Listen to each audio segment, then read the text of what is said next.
Hi everyone, this is Sikha. I welcome you all to today's session. Before starting the video, I would like to thank you all for subscribing my channel and supporting it. Without doing any delay, let's get started.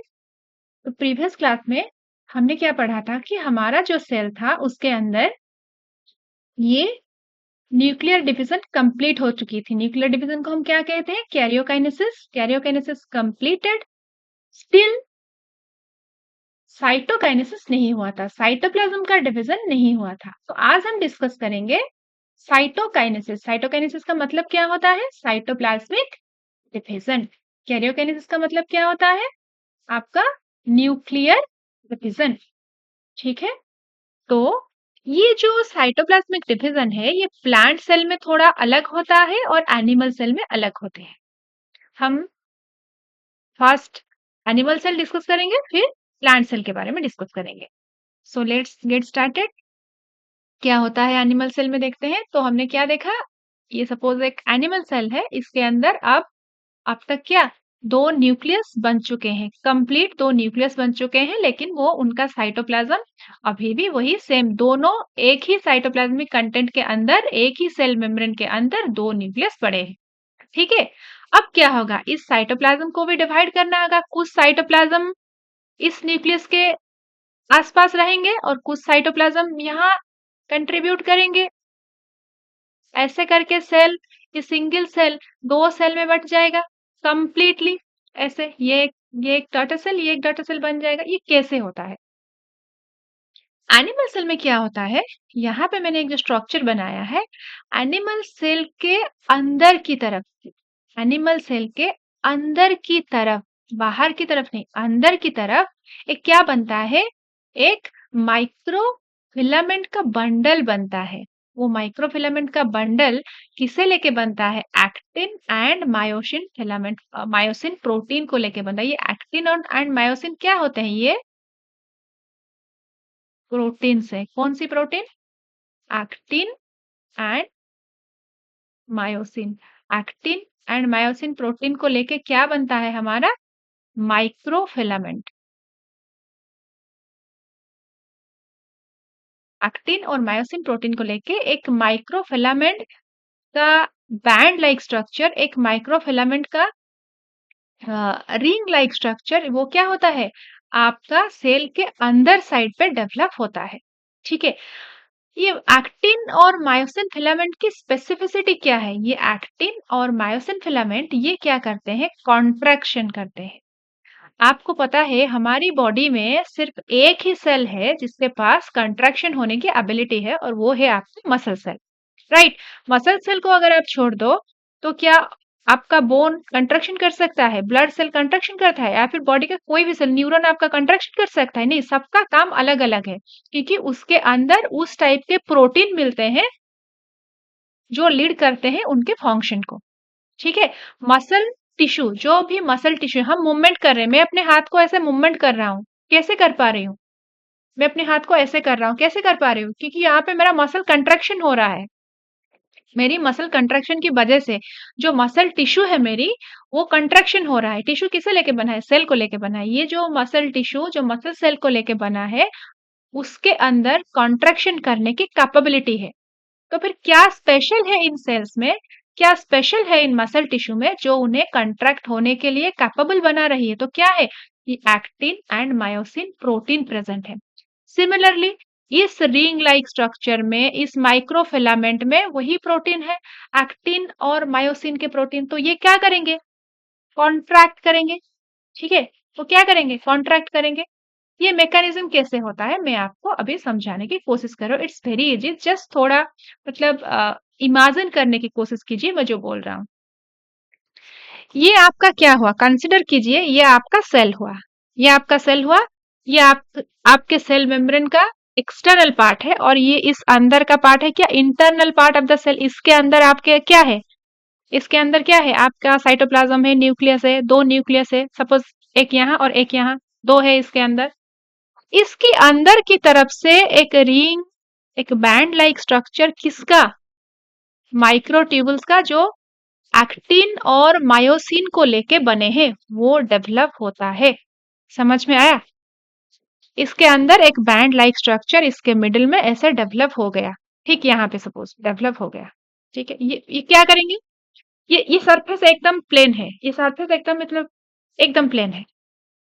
जब यहाँ पे develop करेगा इसके अंदर वो protein जो क्या करते हैं, कॉन्ट्रैक्टाइल नेचर के हैं, जो क्या करेंगे, कॉन्ट्रैक्शन करेंगे। अब ये सरफेस पूरा ऐसा है, इसके अंदर जो रिंग बना है, जो बैंड बना है, वो कॉन्ट्रैक्टाइल नेचर के हैं। तो क्या करेंगे, वो कॉन्ट्रैक्ट करेंगे, वो कॉन्ट्रैक्ट करेंगे, अंदर है वो प्रोटीन, वो जब कॉन्ट्रैक्ट करेंगे, जिस जिस पॉइंट पे वो कंट्रैक्शन शुरू करेंगे, ये सरफेस थोड़ा इनरवर्ड मूवमेंट होगा कि नहीं, ये ऐसा स्ट्रक्चर बनेगा कि नहीं, थोड़ा यहाँ से भी और नीचे से भी कॉन्ट्रैक्ट कर रहे हैं ना, वो ऐसे कॉन्ट्रैक्ट कर रहे हैं। तो फिर वो क्या करेंगे, सेल मेम्ब्रेन को नहीं अंदर नहीं खींचेंगे, अगर ये कॉन्ट्रैक्ट करेंगे ऐसे नहीं खींचेंगे। तो वो प्रोटीन क्या करते हैं, वो जब कॉन्ट्रैक्ट करते हैं तो वो आपकी सेल मेम्ब्रेन में एक डिप्रेशन सा क्रिएट करते हैं, हल्का सा डिप्रेशन। ठीक है, अब हल्का सा डिप्रेशन क्रिएट हुआ और ये डिप्रेशन अंदर अंदर अंदर अंदर खींचा जा रहा है due to the contraction of actin myosin of microfilament. ये ऐसे अंदर की तरफ जाके ऐसे जॉइन होके दो हिस्सों में बट जाता है। समझ में आया? ये जो कॉन्ट्रैक्शन हुआ आपका, ये जो सेल था, ये जो पहले ये सरफेस एकदम प्लेन थी, ऐसे थी, प्लेन थी, जहां पे कॉन्ट्रैक्ट हुआ ऐसे कर्व थी, कोई मतलब गड्ढा, कोई डिप्रेशन नहीं था, ऐसा नॉर्मल कर्व सरफेस था। जहां पर जिस जिस पॉइंट पे ये अटैच हुए थे और जब ये कांटेक्ट करना शुरू किए तो उस पॉइंट पे कैसे पहले एक डिप्रेशन क्रिएट होगा ना, ऐसे जहां पे खिंचाव होगी तो वहां पे डिप्रेशन क्रिएट होगा ना। तो ये जो पहले इस टाइप का स्ट्रक्चर बनता है, इसे हम क्या कहते हैं, फरो, डिप्रेशन लाइक गड्ढा लाइक स्ट्रक्चर, ये फरो। तो एनिमल सेल कैसे डिवाइड करता है, सेल फरो फॉर्मेशन होता है। ठीक है, ये सेल फरो क्या करता है, ग्रेजुअली धीरे धीरे अंदर की तरफ मूव करता है, अंदर की तरफ मूव कर करके दो हिस्सों में बट जाता है। जब कोई चीज अंदर की तरफ मूव करता है तो इसे हम क्या कहते हैं, अंदर की तरफ मूव करता है मतलब सेंटर की तरफ जा रहा है, तो ये क्या होगा, सेंट्रीपेटल। इसका मूवमेंट कैसा है, सेंट्रीपेटल। ये क्वेश्चन आता है कि आपका एनिमल सेल में जो आपका सेल फरो वो किस डायरेक्शन में मूव करता है, टुवर्ड्स द सेंटर मूव करता है। ऐसे ऐसे शुरू हुआ क्योंकि अंदर खींचा जा रहा है ना, ये आता है, ये खींच रहा है तो ये ऐसे करके नहीं होंगे, अंदर की तरफ मूव कर रहे हैं। सेल फरो फॉर्मेशन हुआ, यहाँ पे देखो, यहाँ पे ये खींच रहा है, ये बैंड यहाँ पे इतना बड़ा था, यहाँ से खींचना शुरू किया, ये अंदर की तरफ ऐसे क्या होगा, यहाँ से खींचा और यहाँ से खींचा, इसका लेंथ छोटा हो गया, ये अंदर की तरफ क्या हुआ, ये सेल फरो फॉर्मेशन हुआ और ये इस डायग्राम में देखो ग्रेजुअली ये अंदर की तरफ खींच रहा है। यहाँ पे क्या फॉर्मेशन हो रहा है, ये क्या हुआ, सेल फरो फॉर्मेशन हो रहा है, सॉरी। तो ये जो सेल फरो, इसका मूवमेंट किस डायरेक्शन में हो रहा है, सेंटर की डायरेक्शन में हो रहा है। तो मीन्स क्या हुआ, centripetal direction, towards the centre means centripetal, away from the centre means centrifugal. ठीक है, और फाइनली ये क्या करते हैं, ये दोनों ऐसे खींच खींच के मिल जाते हैं और ये जो एक और दो सेल में कंप्लीटली सेपरेट हो जाते हैं, बन गए ये दो सेल। समझ में आया? तो क्या चीज आपको याद रखना है कि एनिमल सेल में क्या होता है, सेल फरो फॉर्मेशन होता है। साइटोकाइनेसिस के लिए क्या होता है, साइटोकाइनेसिस कैसे होता है, साइटोप्लाज्मिक डिवीजन एनिमल सेल में कैसा होता है, सेल फरो फॉर्मेशन होता है। ये सेल फरो कौन करता है, इसके अंदर एक माइक्रोफिलामेंट्स का बंडल डेवलप होता है जो किसे लेके बना होता है, एक्टिन और मायोसिन प्रोटीन को लेके बना होता है। एक्टिन और मायोसिन प्रोटीन वो क्या है, वो है कॉन्ट्रैक्टाइल इन नेचर। वो जब कॉन्ट्रैक्ट करते हैं अंदर तो सेल फरो फॉर्मेशन होता है और ग्रेजुअली सेंट्रीपिटल मूवमेंट होता है सेल फरो का, फिर जाके दो मेम्ब्रेन ऐसे मिल जाते हैं, दो अलग सेल में बट जाते हैं। This is all about your what, cytoplasmic division और cytokinesis in which cell, animal cell. तो आपके एनसीईआरटी में क्या लिखा है पढ़ देते हैं। Mitosis accomplishes not only the segregation of duplicated chromosome into daughter nuclei, से हम क्या कहते हैं, karyokinesis, but the cell itself is divided into two daughter cell by a separate process called cytokinesis. तो माइटोसिस में सिर्फ क्या नहीं होता, सिर्फ न्यूक्लियस का सेपरेशन नहीं होता, क्या होता है, साइटोकाइनेसिस भी होती है। ठीक है, at the end of which cell division is completed, तब जाके साइटोकाइनेसिस होने के बाद आपका सेल डिवीजन कंप्लीट होता है। In an animal cell this is achieved by the presence of a furrow in the plasma membrane, जिसके बारे में अभी मैंने बताया। The furrow gradually depends and ultimately joins in the center, dividing the cell cytoplasm into two. Plant cells, however, are enclosed by a relatively inextensible cell wall. तो plant cell में आपका क्या होता है, सेल वॉल होता है। Plant cell में हमारा क्या होता है, एनिमल सेल में एक्सटर्नल कवरिंग को हम क्या कहते हैं, सेल मेम्ब्रेन कहते हैं। लेकिन प्लांट सेल में सेल मेम्ब्रेन के बाहर और एक टफ लेयर होता है जिसे हम क्या कहते हैं, सेल वॉल कहते हैं। ठीक है, जो किससे लेके बना होता है, सेलुलोज को लेके बना होता है। तो वही कह रहा है कि एनिमल सेल में कैसे हुआ, हमने पढ़ लिया, सेल फरो फॉर्मेशन होता है और वो सेंट्रीपिटल मूवमेंट करता है और दो मेम्ब्रेन ऐसे मूव कर करके टच करके वो क्या दो डाटा सेल में कन्वर्ट हो जाता है। लेकिन प्लांट सेल में वो नहीं होता, क्योंकि प्लांट सेल का जो एक्सटर्नल कवरिंग है वो सेल मेम्ब्रेन नहीं है, वो क्या है, सेल वॉल है। और सेल वॉल बहुत टफ है, तुम इसे कॉन्ट्रैक्टाइल प्रोटीन से खींच नहीं सकते क्योंकि ये बहुत टफ है। तो इसमें तो ये मैकेनिज्म नहीं हो सकता। ये मेम्ब्रेन सॉफ्ट था, मेम्ब्रेन इतना मतलब स्ट्रॉन्ग नहीं था, टफ नहीं था, जिसकी वजह से क्या कॉन्ट्रैक्टाइल प्रोटीन इसके अंदर की वॉल पर अटैच हो गए, इनर साइड पर अटैच हो गए, इसे खींच दिए, ये दो हिस्सों में बट गए। लेकिन प्लांट सेल में तुम्हारा एक्सटर्नल स्ट्रक्चर क्या होता है, सेल मेम्ब्रेन के बाहर प्लांट सेल में एक क्या होता है, सेल वॉल होता है, और जो बहुत तगड़ा होता है, बहुत टफ होता है। इसके साथ तुम ऐसे छेड़खानी नहीं कर सकते, ऐसे खींच दो वो टूट जाएंगे दो सेल में, नहीं होता है। Plant cells are very tough due to presence of what, cell wall. And plant cells, cell wall is made up of cellulose, वो एक कार्बोहाइड्रेट होता है। तो प्लांट सेल में क्या होता है, सेल प्लेट फॉर्मेशन होता है। क्या होता है, सेल प्लेट फॉर्मेशन। आपको क्या याद रखना है, प्लांट सेल में साइटोकाइनेसिस कैसे होता है, सेल प्लेट फॉर्मेशन होता है, और एनिमल सेल में सेल फरो ही डिवाइड कर देता है।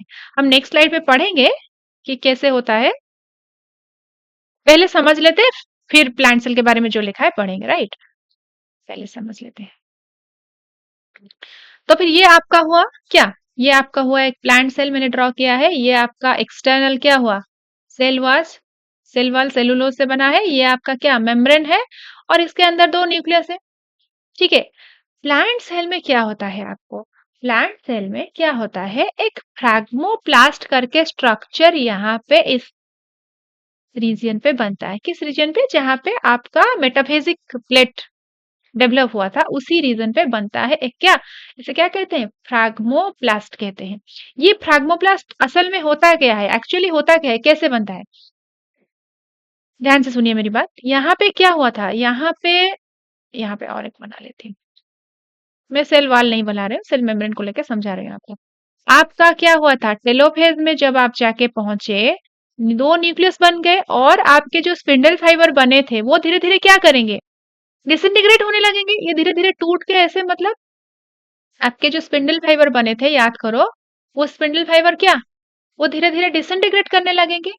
प्लांट सेल में क्या होता है, वो स्पिंडल फाइबर जब डिसइंटीग्रेट कर रहे होते हैं, उनका कुछ हिस्सा, उनका कुछ पार्ट, ओके, स्पिंडल फाइबर कैसे बने थे, वो आपका क्या था, वो माइक्रोट्यूब्यूल्स था ना, माइक्रोट्यूब्यूल्स था, वो उनका कुछ पार्ट के साथ आपके प्लांट सेल में जो होता है गोल्गी कॉम्प्लेक्स, वो कुछ वेसिकल्स बना के भेजता है।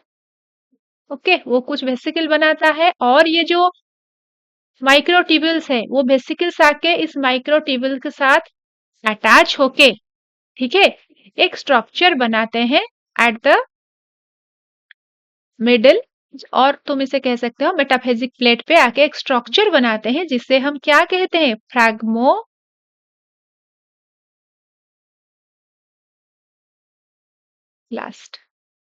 सो ये फ्रैग्मोप्लास्ट धीरे धीरे ग्रो करता है टुवर्ड्स द पेरीफेरी। तब जाके ये फ्रैग्मोप्लास्ट धीरे धीरे टुवर्ड्स द पेरीफेरी ग्रो करता है और ये एक सेल और ये एक प्लांट सेल में कन्वर्ट हो जाता है।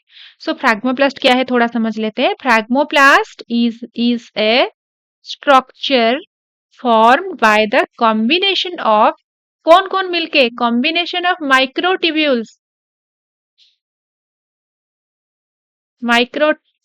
filaments and vesicles of Golgi complex. Further vesicles are added towards the periphery and a complete cell plate formation takes place, leading to the separation of two daughter gland cells. तो ये फ्रैग्मोप्लास्ट कैसे बना आपको समझ में आया। आपका जो क्या था, माइक्रोट्यूब्यूल्स थे जिसने क्या बनाए थे, आपका स्पिंडल फाइबर। लास्ट में क्या होता है, स्पिंडल फाइबर का काम खत्म, वो डीजेनरेट करने लगते हैं। वो टूट के डीजेनरेट जब करते हैं, उनका कुछ पार्ट्स के साथ आपका गोल्गी कॉम्प्लेक्स से डिराइव हुए कुछ वेसिकल्स, जिसके अंदर सेल वॉल फॉर्मेशन करने के लिए जो भी चीजों की रिक्वायरमेंट होती है, उस वेसिकल्स के अंदर वही चीज होते हैं। जैसे आपका हुआ कैल्शियम पेक्टेट हुआ, मैग्नीशियम पेक्टेट हुआ, वो सब उस वेसिकल्स के अंदर होते हैं। और वो वेसिकल आके कहाँ पे धीरे धीरे इस यहाँ पे अटैच होते हैं। और अटैच, ये एक वेसिकल हुआ, उसके पास और एक, ऐसे ऐसे करके अटैच होते हैं और ग्रेजुअली ना वो वेसिकल, ये मेम्ब्रेन उनका फ्यूज हो जाता है, ये फ्यूज हो जाता है। तो ये एक ऐसा स्ट्रक्चर बना लेते हैं। समझ में आया। पहले आपका वेसिकल अटैच हुए एक दूसरे के पास, फिर उनका मेम्ब्रेन आपस में फ्यूज करके एक ऐसा स्ट्रक्चर बना लेते हैं जिसे हम क्या कहते हैं, फ्रैग्मोप्लास्ट। ठीक है। फिर और उसके साथ वेसिकल्स आके अटैच होते हैं ग्रेजुअली, किसकी तरफ, ग्रेजुअली ये सेंटर से लेके पेरीफेरी की तरफ मूव करते हैं। यहाँ पे अटैच हो के क्या, यहाँ पे एक प्लेट लाइक स्ट्रक्चर, ये दिख रहा है, प्लेट लाइक स्ट्रक्चर फॉर्मेशन हो जाता है। ऐसा करके एक फ्यूज करके ऐसा एक स्ट्रक्चर बन जाता है जिसे हम क्या कहते हैं, सेल प्लेट फॉर्मेशन। ये एकदम से ऐसे क्या होता है, सारे वेसिकल्स फ्यूज करके ऐसा एक स्ट्रक्चर बना लेते हैं जिसे हम क्या कहते हैं, सेल प्लेट कहते हैं। ये जो वेसिकल्स, ये कहाँ से आए हैं, गोल्गी कॉम्प्लेक्स। इसके अंदर क्या है, इसके अंदर सेल वॉल बनाने के लिए जो भी रिक्वायरमेंट है रॉ मटेरियल्स की, वो सब होते हैं। फॉर एग्जाम्पल आपका कैल्शियम पेक्टेट, मैग्नीशियम पेक्टेट, यहाँ पे मैंने लिखा है कैल्शियम पेक्टेट और मैग्नीशियम पेक्टेट होते हैं। और ज्यादा कौन होता है, कैल्शियम पेक्टेट ज्यादा होता है। ठीक है। तो ये एक प्लेट फॉर्मेशन कर देते हैं at the metaphasic plate. Metaphasic plate जिस रीजन पे बनी थी वहां पे एक प्लेट फॉर्मेशन होता है फ्रैग्मोप्लास्ट के साथ, फ्रैग्मोप्लास्ट के साथ अटैच हो जाते हैं आपका वेसिकल। धीरे धीरे इनका मूवमेंट किस डायरेक्शन में हो रहा है, away from the centre and towards the periphery. Movement किस डायरेक्शन में हो रहा है, away from the centre and towards the periphery. तो इसे हम क्या कहेंगे, सेंट्रीपिटल। सेंट्रीपिटल मूवमेंट हो रहा है, सेंट्रीपिटल मूवमेंट। और वहां पे एनिमल सेल में क्या हुआ था, सेंट्रीफ्यूगल, टुवर्ड्स द सेंटर बन रहा था फरो। यहाँ पे सेल प्लेट फॉर्मेशन हो रहा है, कैसे हो रहा है, टुवर्ड्स द पेरीफेरी मूव कर रहे हैं। आपका जो वेसिकल्स टुवर्ड्स द पेरीफेरी, पहले बीच में वो सेपरेशन वाला स्ट्रक्चर बना, फिर वो टुवर्ड्स द पेरीफेरी मूव कर रहा है। ये एक बिग डिफरेंस है। ये भी जनरली आपके ये क्वेश्चंस पूछे जाते हैं, टुवर्ड्स द सेंटर या टुवर्ड्स द पेरीफेरी, किस ये में ये होता है। ठीक है। फिर समझते हैं। फिर ये हो गया आपका cell plate formation.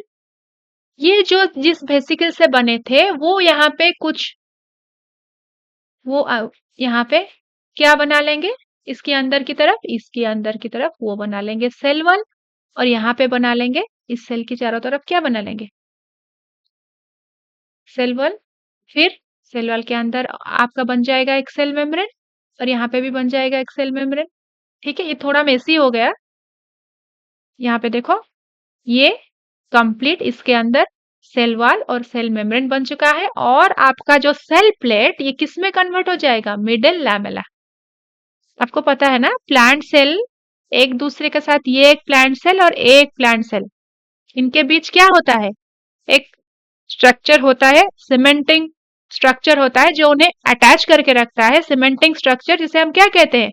Middle lamella. Actually वो मिडिल लैमेला यही सेल प्लेट से ही बना है, मतलब आपका सेल प्लेट इस मिडिल लैमेला का प्रिकर्सर है।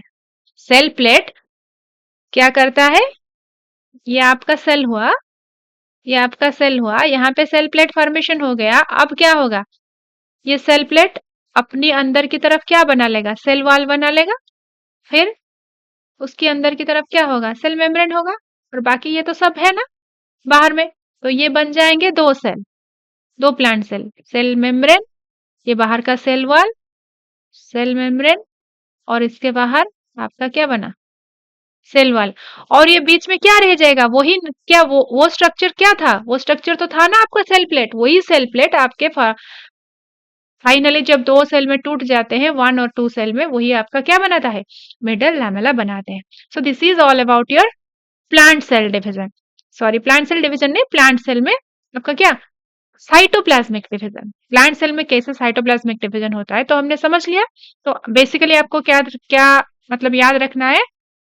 प्लांट सेल डिवाइड करता है सेल प्लेट फॉर्मेशन होके, और ये सेल प्लेट फॉर्मेशन के लिए आपको क्या? फ्रैग्मोप्लास्ट की जरूरत है। फ्रैग्मोप्लास्ट कैसे बनता है? आपका microtubules, filaments and Golgi complex से कुछ वेसिकल्स निकलते हैं, वो ज्वाइन करके क्या बोलते हैं? फ्यूज करके एक दूसरे के साथ फ्यूज करके आपका फ्रैग्मोप्लास्ट बनाते हैं। और फ्रैग्मोप्लास्ट के साथ और गोल्गी कॉम्प्लेक्स से वेसिकल्स निकल के वो टुवार्ड्स द पेरिफेरी अटैच होते जाते हैं और कंप्लीट सेल प्लेट फॉर्मेशन हो जाता है। कंप्लीट सेल प्लेट फॉर्मेशन होने के बाद वो जो सेल प्लेट, उससे क्या सीक्रेट होता है? वो बना लेता है आपका सेल वॉल, और उसके अंदर सेल मेम्ब्रेन बन जाता है और कंप्लीटली दो सेल एक दूसरे से सेपरेट हो जाते हैं।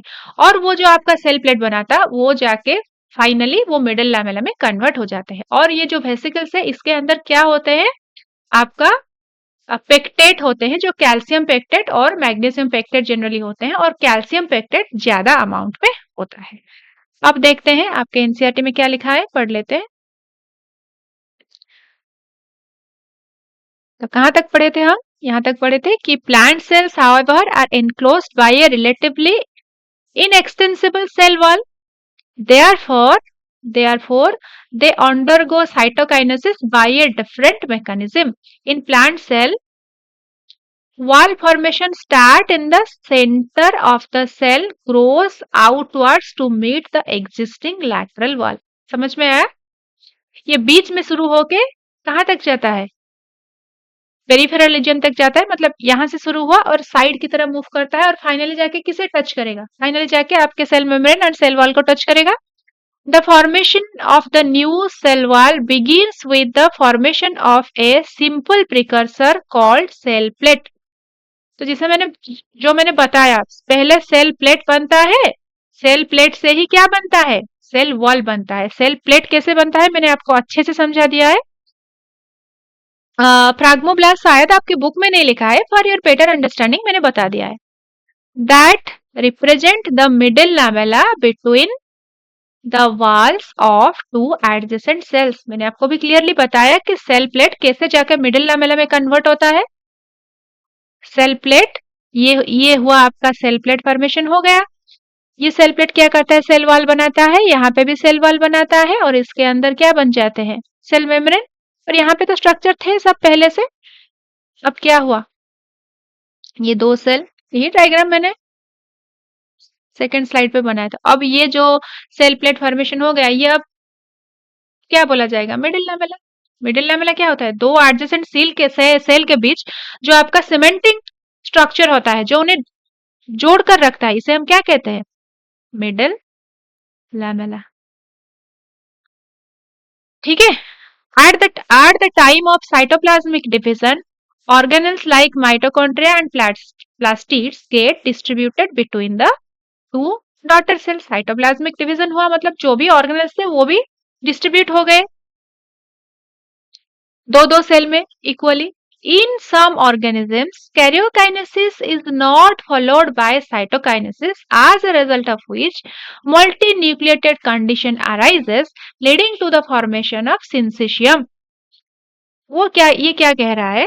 नेक्स्ट स्लाइड में चलते हैं. यहाँ पे भी जगह नहीं है, यहाँ पे बना देते हैं. वो क्या कहता है कि ये सपोज एक सेल हुआ आपका, उस सेल में क्या होता है, आपका न्यूक्लियस तो दो हो गया, न्यूक्लियर डिवीजन हो गया, और आपका साइटोप्लाज्मिक डिवीजन होने के लिए जो भी प्रोटीन्स के रिक्वायरमेंट होते हैं, जो भी रिक्वायरमेंट होते हैं, सपोज वो अवेलेबल नहीं है, तो क्या होगा, साइटोप्लाज्मिक डिवीजन नहीं होगा, साइटोकाइनेसिस नहीं फॉलो होगा. कैरियोकाइनेसिस के बाद क्या होता है, कैरियोकाइनेसिस के बाद साइटोकाइनेसिस होता है. लेकिन अगर साइटोकाइनेसिस करने के लिए जिस चीज की रिक्वायरमेंट है, जो भी प्रोटीन्स की रिक्वायरमेंट है, अगर वो सेल में नहीं है या फिर कुछ ऐसा कंडीशन है जो अलाउ नहीं करती है सेल को कैरियोकाइनेसिस के बाद साइटोकाइनेसिस करने के लिए, तब क्या होगा, सेल के अंदर क्या होगा, दो न्यूक्लियस, एक सेल में दो न्यूक्लियस, फिर इसका अगर न्यूक्लियर डिवीजन हो जाएगा, ये फिर क्या बना लेगा, एक से ये दो बना लेगा, ये फिर क्या बना लेगा, एक से दो बना लेगा, फिर ऐसे ऐसे हर एक करके दो दो बना के क्या होगा, एक सेल के अंदर जब मल्टीपल न्यूक्लियस बन जाते हैं, बट क्या नहीं हो पाता, साइटोप्लाज्मिक डिवीजन नहीं होता, इस कंडीशन को हम क्या कहते हैं, ऐसे स्ट्रक्चर को हम क्या कहते हैं, सिंसिसियम.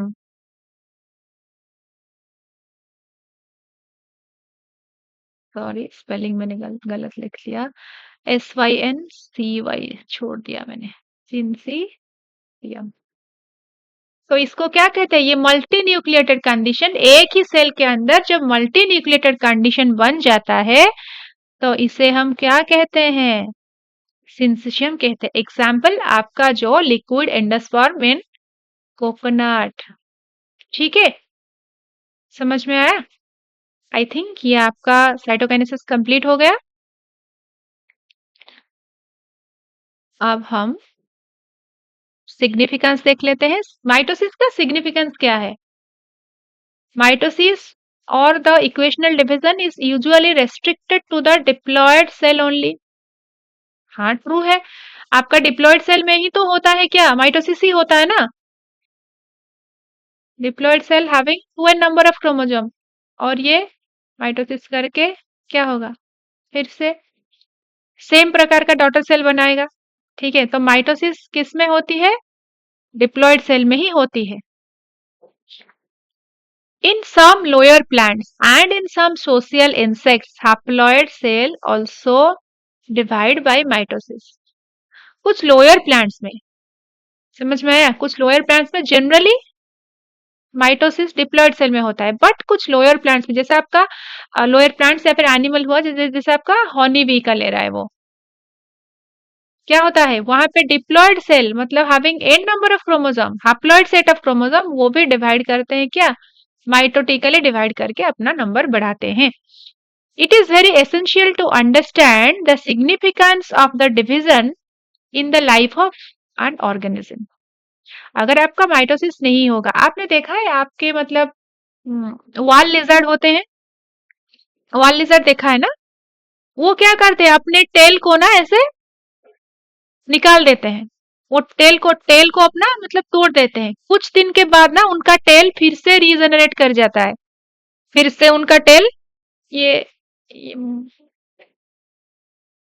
मैं बहुत गंदे तरीके से बना रहा हूँ, ये सपोज उसका टेल हुआ, ये आपका लिजर्ड हुआ, पता नहीं ये कैसे दिख रहा है.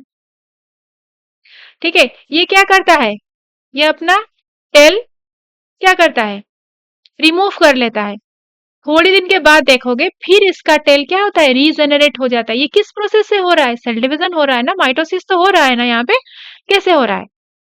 ठीक है, it is very essential to understand the significance of the division in the life of an organism. आपका यहाँ पे कोई भी मतलब स्क्रैच हो गया, आपका स्किन का ऊपर सरफेस, ये आपका एपिडर्मिस, और उसके जो भी सरफेस है वो क्या हुआ, स्क्रैच हो गया, तो हमेशा ऐसा रहता है, ये कवर नहीं हो जाता, भर नहीं जाता, वो कैसे भरता है? माइटोसिस से। मैंने आपको उस दिन पढ़ाया था कि स्किन का ये सेल क्या होता है, लबाइल सेल होते हैं, जो हमेशा अंडरगोज करते हैं क्या, माइटोसिस। ठीक है, तो ये आराम से क्या, माइटोसिस करके अपना जो भी डिस्ट्रक्शन हुआ है उसे वो फुलफिल कर सकते हैं। Are you aware of some example where you have studied about haploid and diploid insect? Mitosis usually result in the production of diploid daughter cell. Mitosis से क्या होता है, ये मदर सेल है और यहाँ से result in the production of diploid daughter cell नहीं बना। माइटोसिस से क्या हुआ, डिप्लॉयड डॉटर सेल ही तो बने ना। जनरली आपका डिप्लॉयड सेल का ही माइटोसिस होता है और इससे क्या बनते हैं, माइटोसिस से अगर आपको ट्रू फॉल्स में आएगा, माइटोसिस से आपका हैप्लॉइड सेल बनते हैं, ट्रू और फॉल्स? ऑब्वियसली फॉल्स, क्योंकि माइटोसिस आपका रिडक्शनल डिवीजन नहीं है, उसमें कुछ कम नहीं होता जेनेटिक मैटेरियल, ये इक्वेशनल डिवीजन है। 2n था तो 2n रहेगा, 2n आपका था क्या, डिप्लॉयड थे तो डिवाइड होकर डिप्लॉयड ही बनेंगे और एग्जैक्ट कॉपी बनेंगे। तो ये एकदम राइट लिखा है यहाँ पे। Mitosis usually result in the production of diploid daughter cells with identical genetic component, same exact copy बनाएगा। अगर इस सेल में कोई मतलब खराबी है, कोई मतलब बीमारी है, ठीक है, कोई भी मतलब खराब जीन है तो ये जीन भी पास होगा यहाँ पे और यहाँ पे। कोई भी मतलब खराब जीन है और कुछ खराब प्रोटीन बना रहा है तो वो जीन भी यहाँ पे एग्जैक्ट कॉपी होके आएंगे। माइटोसिस में एग्जैक्ट कॉपी बनेगा, तुम जैसे हो वैसा ही 2 कॉपी बना दोगे। तुम्हारे पास जो भी खराब जीन है वो कॉपी हो जाएंगे, जो अच्छा जीन है वो भी कॉपी हो जाएगा, एग्जैक्ट कॉपी बन जाएंगे। The growth of multi cellular organism is due to mitosis, right. Cell growth result in distributing the ratio between the nucleus and cytoplasm. Obviously अगर मेरा 2 न्यूक्लियस था, 2 हिस्सों में बट गया, न्यूक्लियर डिवीजन हो गया, तो ये एक न्यूक्लियस हुआ, ये एक न्यूक्लियस हुआ। क्या मैं ऐसा कर सकती हूँ, इस मतलब इस सेल को बहुत सारा न्यूक्लियस दे दूं, सॉरी बहुत सारा साइटोप्लाज्म इसके पेरीफेरी में दे दूं, इससे बहुत सारे साइटोप्लाज्म के अंदर रख दूं और इससे इतना थोड़ा सा साइटोप्लाज्म दूं, ऐसा होता है क्या? नहीं होता ना। इसका रेशियो होता है, किस रेशियो में हम बांटेंगे, न्यूक्लियस और साइटोप्लाज्मिक रेशियो। ऐसा थोड़ी ना होता है क्या? नहीं होता। पर एक्सेप्शनल है, जब हम आगे जाएंगे तब पढ़ेंगे। एक्सेप्शनल तब मैं बताऊंगी कहाँ पे ऐसा होता है कि एक सेल बहुत सारा न्यूक्लियस ले जाता है और एक के पास वेरी माइन्यूट रहता है, जिसके पास साइटोप्लाज्म को मैं न्यूक्लियस बोल रहा हूँ। एक सेल बहुत सारा साइटोप्लाज्म एक्वायर कर लेता है, ये रिसीव कर लेता है, और बाकी के पास बहुत थोड़ा, वेरी नेग्लिजिबल। क्या ये सेल फंक्शनल रहेगा? जिसके पास साइटोप्लाज्म इतना कम है तो ये इतना एक्टिव और फंक्शनल नहीं रहेगा। पढ़ेंगे हम, ये यहाँ पे एक एक्सेप्शनल केस है, जब फीमेल रिप्रोडक्टिव सिस्टम पढ़ाएंगे तब पढ़ेंगे। तो क्या हुआ हमारा, ये बोल रहा है कि वही उनका एक न्यूक्लियस एंड साइटोप्लाज्मिक रेशियो है। It is therefore become essential for the cell to divide to restore the nucleocytoplasmic ratio। अच्छे से डिवाइड करके प्रॉपरली साइटोप्लाज्मिक डिवीजन होना भी जरूरी है, सो दैट वो रेशियो मेंटेन रहे। A very significant contribution of mitotic cell is repair, जो मैंने बताया, कुछ भी आपका मतलब स्क्रैच हो रहा है, कुछ भी बॉडी से कुछ टूट रहा है, तो फिर क्या होगा, उसका वो जो रिकवर कर लेता है वो आपका कैसे करता है, माइटोटिकली वो सेल डिवाइड करके रिपेयर कर लेता है। उस दिन मैंने आपको आपका क्या दिया था, लिवर का एग्जांपल दिया था। लिवर एक स्टेबल सेल है, जरूरत पड़ेगा तो उसका क्या, वो माइटोसिस करके अपना पार्ट को कंप्लीट कर सकता है। जनरली हम एक्सटर्नली सरफेस पे जब बात करते हैं, कितने सारे खरोच बचपन से लेके आज तक कितने स्क्रैचेस आए, कितने हम गिरे हैं, पड़े हैं, उठे हैं, क्या अभी कोई निशानी है, मतलब कोई ऐसा कुछ है? सब कुछ कंप्लीट हम दिख रहे हैं। कैसे? माइटोटिकली सेल डिवाइड हुआ, फिर सारे मतलब जो भी लस्ट हुए थे पार्ट, उसे सारे वो क्या कर दिए, रिपेयर कर दिए। The cells of the upper layer of the epidermis, इसकी बात मैं बार बार कर चुकी हूँ। Cells of the inner lining of the gut, हाँ, ये आपका जो गट मतलब क्या है, आपका जो एलिमेंट्री कैनल का इनर लाइनिंग है, पहले लेक्चर में ही मैंने बताया था, आपका गट का इनर लाइनिंग जो हम बार-बार खाना खाते हैं, वो उसमें भी फ्रिक्शन होता है ना, वो बार-बार वो सेल क्या करते हैं, वो सेल कंटिन्यूअसली माइटोटिकली डिवाइड करते हैं और उन सेल को हम क्या कहते हैं, लाबाइल सेल कहते हैं, जो कंटिन्यूअसली अंडरगो सेल साइकिल, जो हमेशा सेल साइकिल का एक हिस्सा बन के रहते हैं, हमेशा माइटोटिकली डिवाइड करते रहते हैं। एंड क्या लिखा है, एंड द ब्लड सेल का फॉर्मेशन भी कंटिन्यूअसली होता रहता है कि नहीं, क्योंकि आपका जो ब्लड सेल है वो क्या कुछ दिन के बाद क्या हो जाता है, वो मर जाते हैं, वो डिस्ट्रॉय हो जाते हैं, तो इसलिए बॉडी में कंटिन्यूअसली आपके ब्लड सेल बनते रहते हैं कि नहीं, कंटिन्यूअसली ब्लड सेल बनते रहते हैं, कैसे, mitotically, being constantly replaced. Mitotic division in the meristematic tissue, किसमें, ये प्लांट का बता रहा है, प्लांट का मेरिस्टेमेटिक टिश्यू, कौन सा meristem, apical and lateral cambium, results in the continuous growth of the plant without their life, through out their life. Plant जो ग्रो करता रहता है कैसे, कॉन्टिन्यूअसली, उसका क्या होता है, एपिकल रीजन पे माइटोसिस होता रहता है, इसलिए तो प्लांट उसका मतलब लाइफ टाइम तक बढ़ता रहता है, वहां पे भी क्या हो रहा है, माइटोटिक सेल डिविजन हो रहा है। तो समझ में आया इसका सिग्निफिकेंस। ये आपका पूरा आपका एनसीईआरटी का बुक का ये पेज लेके मैं आई हूँ। आई होप आज मैंने जो समझाया आपको समझ में आया होगा। Still if you are having any doubt, आप मुझे कमेंट सेक्शन में पूछ सकते हो, मैं आपको डेफिनेटली आंसर करने की कोशिश करूंगी, या फिर मैं आपको नेक्स्ट वीडियो में ये समझाने की कोशिश करूंगी। तो नेक्स्ट क्लास में हम मेयोटिक सेल डिवीजन पढ़ेंगे। सो this is all about for today's class. Thank you so much. Next session में फिर हम मेयोटिक सेल डिवीजन के बारे में समझेंगे। Thank you all.